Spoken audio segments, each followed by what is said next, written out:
Just when you thought the SNP as a party can't get any worse, they've reached a new low. Their Westminster leader Ian Blackford is receiving calls to resign. Why?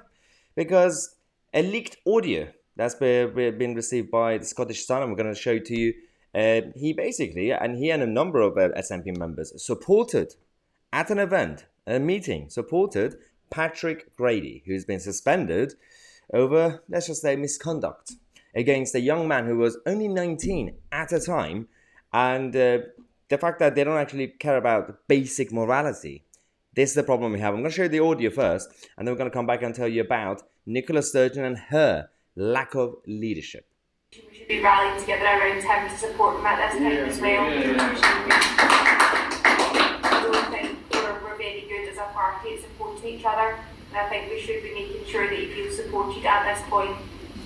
So we can all reach out to him or do so if we feel able to. We should probably be doing that. Okay, so that's interesting. Now, let's wait for Ian Blackford himself. I really appreciate that. I think most of you know how I feel about Patrick, and I would encourage the group to give him as much support as possible. And let's look forward to next week. He's going to face a number of challenges over the short term, but he has our absolute full support. And I, for one, very much look forward to welcoming Patrick back into the group next week. I'm sure the rest of you will. Wow. There's one thing to talk about, smoke without fire, actually smoke without fire, and early days investigations. And there's something when it comes to people who actually have been proven, or the investigation is going through and gone through, and all that's been done, suspension's been done.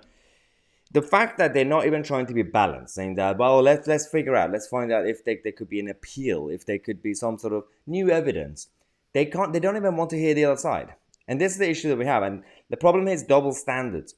If Patrick Grady was a Tory, for example, every single one of these SNP MPs would be all over social media, national media, and the press, calling for them to resign, calling them to be jailed, and much worse. And then if that doesn't happen, they say, well, it's an establishment stitch-up. Well, there is also such thing as Scottish establishment stitch-up, and this is it, because Nicola Sturgeon herself, as the dear leader of this so-called political party, has always been taking the high ground, because she's so moral, isn't she? Wow, she came out before, she said, one of the things that is so important here is that when people suffer this kind of behavior, that the process that they go through should not make the experience or the trauma that they have suffered worse. If any complainer feels that is the case, then whatever organization that has been at stake here, they have to reflect on that, and I give an absolute assurance that the SNP will. Similar situation happened under Jeremy Corbyn inside the Labour Party. Every single time someone complained about the Corbynistas, about momentum, about all the harassment and bullying, they get completely ignored. And this is the issue that we have.